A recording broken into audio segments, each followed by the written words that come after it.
revolution taking place. 厕所革命, a toilet revolution. A toilet revolution. So, let's take a look at the history of the toilet in China leading up to today's toilet revolution.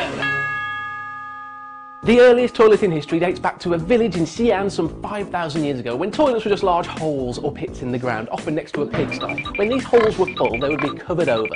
Now, the danger of using these early toilets was very real, as Emperor Gaozu of the Spring and Autumn period found out firsthand in 581 BC, when he went to the toilet, lost his footing, fell in, and drowned. But during the pre-Qin period and throughout the Han Dynasty, the Hun, or pigsty toilet, took shape and evolved. The toilet itself was a raised platform above pigs, so you go to the toilet and all the would drop down and be naturally disposed of. Furthermore, you didn't need to waste any water. It did smell a bit though. But you couldn't have pigs everywhere, so during the Qin dynasty, people would hover their backsides over the edge of a platform above a very large jar. It took a certain amount of skill though, because if you lost your balance, you could of course fall in. Ugh. But regardless of whether it was a pigsty toilet or a large jar, men and women weren't separated. But that all changed during the Han Dynasty. Now, at some point during the Han Dynasty, Emperor Gaozu, born Liu Bang, was in the middle of a meeting and was bursting for the loo. But he didn't want to waste any time or risk falling into a toilet. So instead, he asked another official to hand over his hat. And so he did. And then, well, let's just say, the hat was never worn again.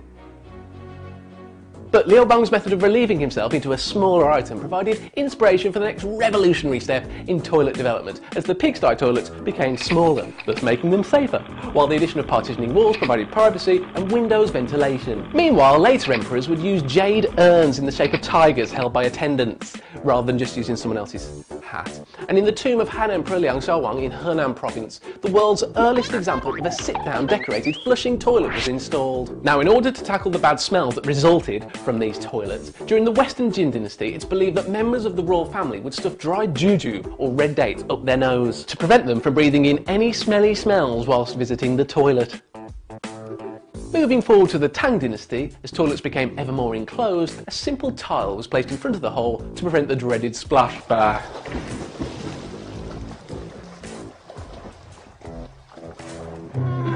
Furthermore, a hole in the wall of the enclosed structure allowed you to tell other people not to come in. Sorry, it's occupied. Can you stop looking at me, please? Fast forward to today.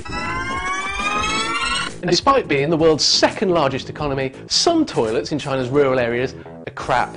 The issue of clean toilets is a common difficulty for most developing countries. According to recent statistics, there are still 2.5 billion people in the world who don't have access to safe and clean toilets. But the government spent 8.27 billion yuan improving these toilets from 2004 to 2013. But the revolution isn't over, because the Chinese president recently pointed out that the toilet issue is not a trivial matter, stressing that the city should focus on the issue, and so too should the countryside. Recently, the China National Tourism Administration announced the Toilet Revolution plan for the next 3 years. By 2020, 85% of all toilets in China's rural areas will be clean and safe. The goal is to install a further 47,000 toilets and renovate 17,000 more!